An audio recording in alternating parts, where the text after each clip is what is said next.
Hello everyone. इस video में हम लोग HPLC के बारे में पढ़ेंगे। HPLC क्या होता है?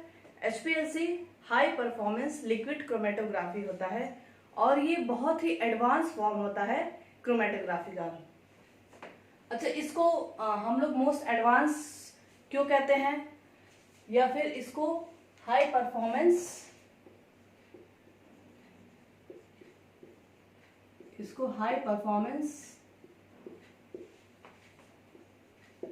लिक्विड क्रोमेटोग्राफी क्यों कहते हैं?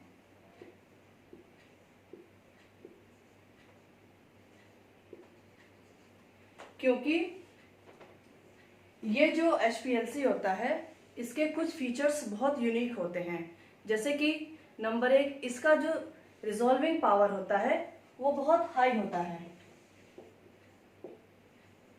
It has high resolving power. Resolving power क्या होता है? रिजॉल्विंग पावर वो एबिलिटी होती है क्रोमेटोग्राफ की कि वो दो या दो से अधिक जो कंपोनेंट्स हैं मिक्सचर में उसके बीच में कितना इजीली उसको सेपरेट कर पाता है, उसको डिफरेंशिएट कर पाता है, ये रिजॉल्विंग पावर है। तो हमारा ये HPLC की रिजॉल्विंग पावर बहुत अच्छी होती है, बहुत इजीली वो रिलेटेड कंपोनेंट्स को भी सेपरेट कर लेता है। दूसरा होता है इसका जो स्पीड ऑफ सेपरेशन होता है वो बहुत फास्ट होता है। ठीक है, ये बहुत कम टाइम में कंपोनेंट्स को सेपरेट करता है। तीसरा हो गया इसका जो एनालिटिकल प्रोसीजर होता है वो ऑटोमेटिक होता है। ठीक है, ये ऑटोमेटिक होता है इसका एनालिटिकल प्रोसीजर।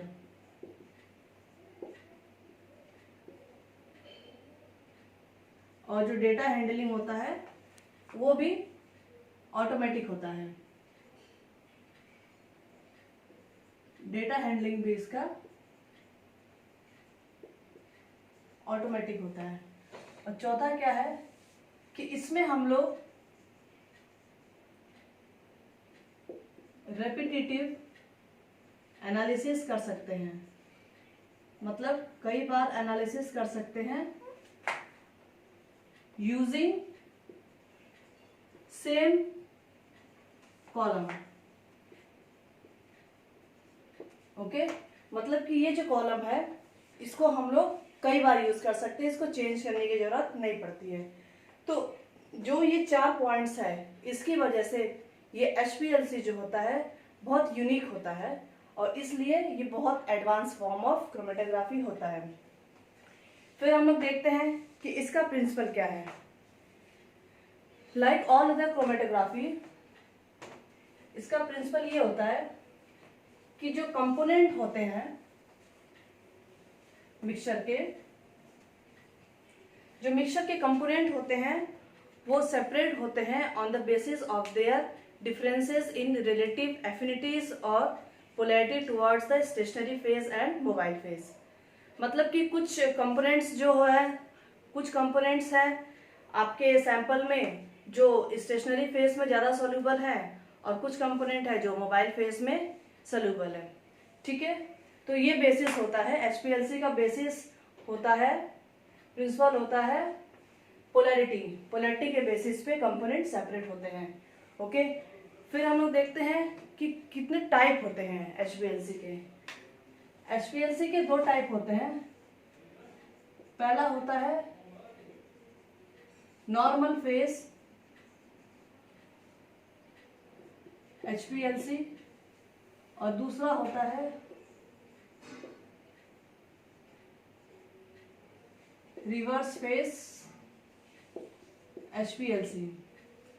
नॉर्मल फेज में क्या होता है, जो हमारा मोबाइल फेज होता है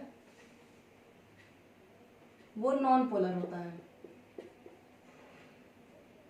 ठीक है, और जो हमारा स्टेशनरी फेज होता है वो पोलर होता है। नॉन पोलर को हम लोग हाइड्रोफोबिक भी कहते हैं। और पोलर को हाइड्रोफिलिक कहते हैं।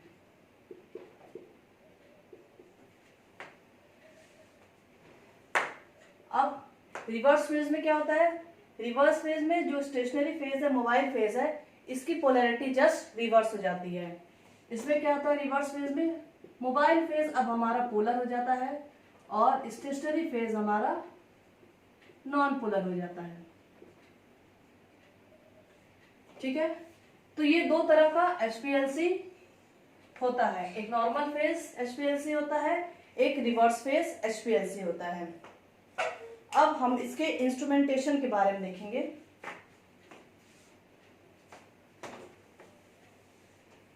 इतना आपको समझ में आ गया होगा।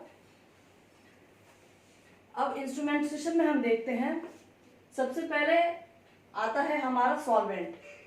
ओके, ये जो सॉल्वेंट है ये एक्ट करता है एज अ मोबाइल फेज। हमारा सॉल्वेंट ही मोबाइल फेज होता है एचपीएलसी में।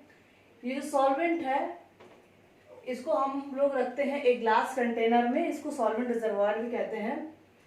सॉल्वेंट हमारा मिक्सचर होता है 90% वाटर होता है और लगभग 10% ऑर्गेनिक सॉल्वेंट होता है। तो 90% वाटर होने की वजह से ये हमारा मोबाइल फेज जो होता है ये पोलर होता है।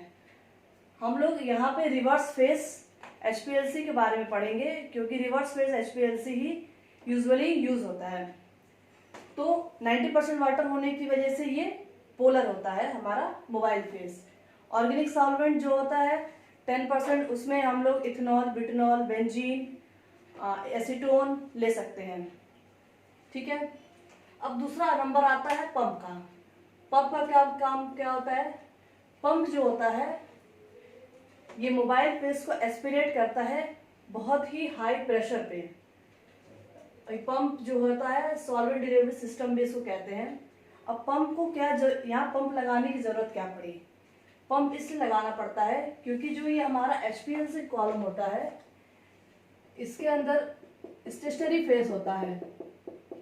ये एचपीएलसी कॉलम के अंदर पैकिंग मटेरियल होता है जो कि एड्सॉर्बेंट्स की तरह काम होता है, वो एक्ट करता है एज अ स्टेशनरी फेज।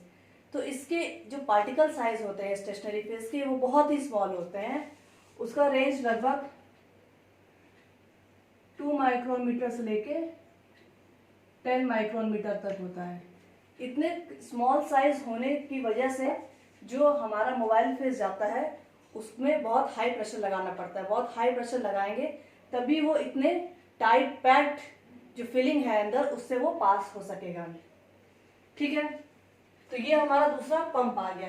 तीसरा आ गया हमारा, तीसरा ये सिस्टम आ गया सैंपल और इंजेक्टर का। अब क्या होता है? सैंपल का जो ये कंटेनर है उसके ऊपर इंजेक्टर लगा होता है। इंजेक्टर क्या करता है? सैंपल को यहां से एस्पिरेट करके इंजेक्ट करता है already running mobile phase stream में। ये जो इंजेक्टर होता है एक फिक्स्ड वॉल्यूम लगभग 0.1 से लेके 100 ml तक इसको फिक्स्ड वॉल्यूम एस्पिरेट करता है। 0.1 से लेके 100 ml तक ये रेंज है इसकी। इतना एस्पिरेट करके इसको इंट्रोड्यूस करता है मोबाइल फेज स्ट्रीम में। ये दोनों मिक्स होके फिर हमारे एचपीएलसी कॉलम में जाते हैं। अब कॉलम के बारे में थोड़ा पढ़ते हैं कि कॉलम में क्या होता है। ये कॉलम स्टेनलेस स्टील का बना होता है और इसके अंदर हमारा स्टेशनरी फेज होता है। नॉर्मली हम लोग यूज करते हैं सिलिका। तो नॉर्मल क्रोमेटोग्राफी में जो सिलिका होता है वो पोलर होता है, वो हाइड्रोफिलिक होता है। लेकिन यहाँ पे जैसे कि हमको पता है कि हमारा स्टेशनरी फेज हम लोग ने नॉन पोलर लिया है, तो इसके लिए कुछ मॉडिफाइंग ग्रुप लगाते हैं सिलिका में जिसकी वजह से वो नॉन पोलर होता है। जैसे कि मॉडिफाइंग ग्रुप में हम लगाते हैं सिलिका में non polar carbon 18 modifying group.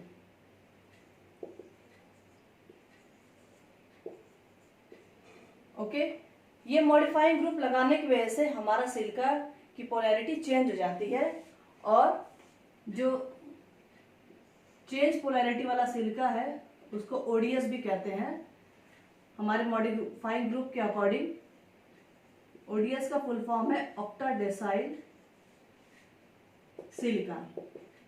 ये जो ऑक्टाडेसाइल सिलिका है, यहाँ पे अब ये सिलिका मॉडिफाइड हो गया है, इसकी पोलैरिटी चेंज होगी, अब ये नॉन पोलर हो गया है। फिर जब सैंपल के साथ हमारा सॉल्वेंट मूव कर रहा है हमारे स्टेशनरी फेज में, तो इसमें क्या होता है, इसमें जो पोलर सॉल्यूट है, जो पोलर कंपोनेंट है हमारे सैंपल में, सबसे पहले वो मोबाइल फेज में डिसॉल्व हो जाएंगे, क्योंकि हमारा मोबाइल फेज भी पोलर है। तो पोलर पोलर इंटरेक्शन की वजह से सबसे पहले हमारा मोबाइल फेज कॉलम से बाहर आएगा। ठीक है, तो जो फर्स्ट एल्यूट होगा, जो फर्स्ट एल्यूट होगा वो हमारा पोलर होगा। ठीक है, जो नॉन पोलर कंपोनेंट है वो कहीं पहले ही एड्सॉर्ब हो जाएंगे। Non polar component stationary, non polar stationary phase से एड्सॉर्ब हो जाएंगे और यहाँ पे ये एड्सॉर्ब या कोई वीक बॉन्ड बना के यहीं पे रुक जाएंगे। तो जो ये नॉन पोलर कंपोनेंट है, इसको निकालने के लिए हम लोग अपने सॉल्वेंट की पोलैरिटी बाद में चेंज करते हैं, उसको भी थोड़ा हाइड्रोफोबिक बना लेते हैं। हाइड्रोफोबिक बनाने के बाद फिर फ्लो करते हैं। तो जब हाइड्रोफोबिक सॉल्वेंट यहाँ से जाता है तो वो जो यहाँ पे एड्सॉर्ब है सॉल्यूट, हाइड्रोफोबिक जो कंपोनेंट है उसको डिसॉल्व करके फिर वो बाहर निकल आता है। तो जो सेकेंड एल्यूट होता है, जो सेकेंड एल्यूट निकलता है वो नॉन पोलर होता है। उसके बाद निकलने के बाद हमारा डिटेक्टर लगा होता है कॉलम के एंड में, जो डिटेक्ट करता है कि हमारा कंपोनेंट कैसा है, और ये एक सिग्नल जनरेट करता है जो कि प्रोपोर्शनल होता है कंपोनेंट्स के कंसंट्रेशन के अकॉर्डिंग, वो डायरेक्टली प्रोपोर्शनल होता है। जितना कंसंट्रेशन रहेगा हमारे सैंपल में उतना स्ट्रॉन्ग सिग्नल ये डिटेक्टर जनरेट करता है। ये डिटेक्टर कई टाइप्स के हो सकते हैं। यूवी डिटेक्टर हो सकता है, विजिबल हो सकता है, मास स्पेक्ट्रोमीटर हो सकता है, फ्लोरेसेंस हो सकता है,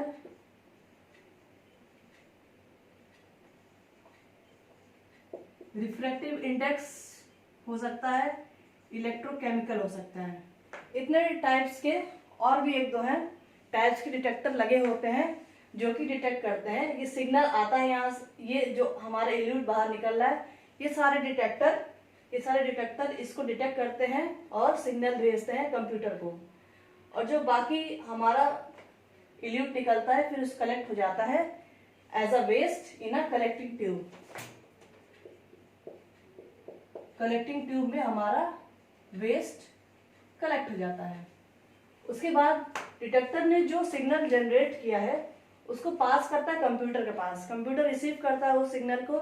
उसके बाद फिर एक ये visual record as a graph show करता है कंप्यूटर स्क्रीन पे, और इस ग्राफ को हम लोग क्रोमेटोग्राम कहते हैं।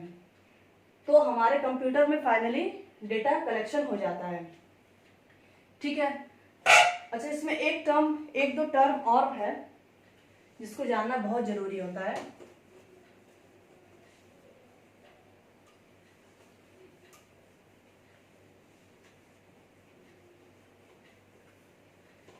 जो है कि डीगैसिंग। डीगैसिंग क्या होता है?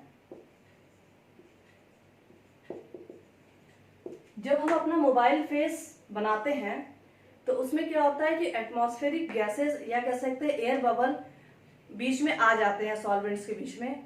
तो उसकी वजह से जो हमारा क्रोमेटोग्राम बनता है वो सही नहीं बनता है।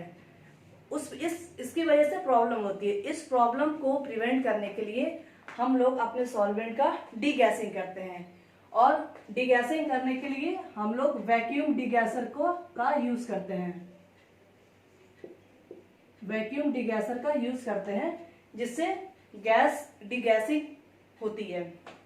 गैस रहेगा तो मॉडिफाई कर देता है मोबाइल फेस के फ्लो को। जब मोबाइल फेस का फ्लो रेट मॉडिफाई हो जाएगा तो क्रोमेटोग्राम हमारा सही नहीं आएगा। इसलिए सबसे पहले इम्पॉर्टेंट है कि सॉल्वेंट की डीगैसिंग कर ली जाए, उसके बाद अपना सिस्टम रन किया जाए। दूसरा एक इम्पॉर्टेंट टर्म है इक्विलिब्रेशन। ये इक्विलिब्रेशन क्या होता है? इक्विलिब्रेशन जस्ट में बस हम लोग या तो बफर या अपना मोबाइल फेस को रन करते हैं कॉलम से कुछ समय के लिए। आप मान के चलिए 6 से 7 बार वॉश करते हैं मोबाइल फेस से या बफर से। इसका पर्पस ये होता है कि हम लोग अपने कॉलम को रिस्टोर कर सके, दोबारा यूज कर सके और इसमें कोई भी अनवांटेड सॉल्यूट ना रहे। इससे हम चेक कर लेते हैं कि हमारा सिस्टम सही काम कर रहा है कि नहीं, हमारा कॉलम सही रन करेगा कि नहीं करेगा। इसे इक्विलिब्रेशन ऑफ कॉलम करना बहुत जरूरी होता है। अब हम थोड़ा ग्राफ के बारे में देखते हैं। इतना समझ में आ गया होगा आपको। तो जो ग्राफ बनता है, एक्स एक्सिस पे हमारा टाइम रहता है और वाई पे कंसंट्रेशन या एब्जॉर्बेंस रहता है। इसमें हम लोग क्या देखते हैं कि सबसे पहले एक बेस लाइन बनता है, ठीक है। इसको हम लोग कहेंगे बेस लाइन। ये बेस लाइन क्या होता है? बेस लाइन रिप्रेजेंट करता है हमारे मोबाइल फेस को। जब प्योर मोबाइल फेस को हम लोग पास करते हैं क्रोमेटोग्राम से, सॉरी कॉलम से, तो एक पैरेलल बनता है लाइन, इसको हम लोग बेस लाइन कहते हैं। ये रिप्रेजेंट करता है सिंपली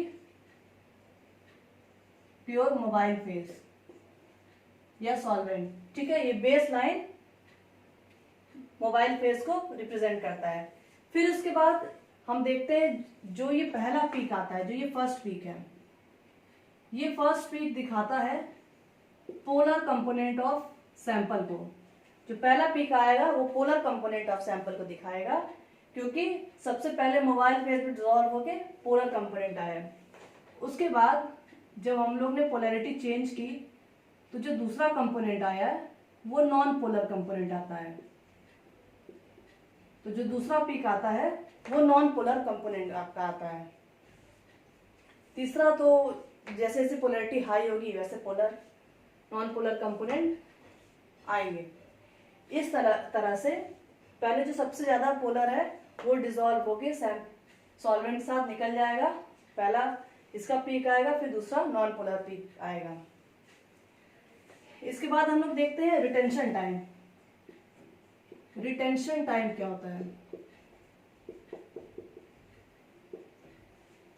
रिटेंशन टाइम का मतलब है कि हमारा कंपोनेंट्स कितना टाइम स्पेंड किया एचपीएलसी कॉलम में, या किसी भी कॉलम में कोई कंपोनेंट कितना टाइम स्पेंड करता है कॉलम में, उस टाइम को रिटेंशन टाइम कहते हैं, ठीक है।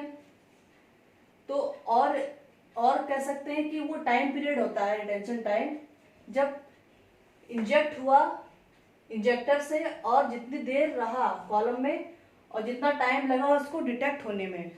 तो time difference between time of injection and time of detection is called retention time. या सिंपली आप यही कह सकते हैं कि जितना देर कॉलम में रहा हमारा कंपोनेंट, उसी को हम रिटेंशन टाइम कहते हैं, ठीक है। अब हम लोग देखते हैं कि इसके क्या क्या एप्लीकेशन हो सकते हैं। इसका एप्लीकेशन में हम इसको फार्मास्यूटिकल इंडस्ट्री में यूज करते हैं।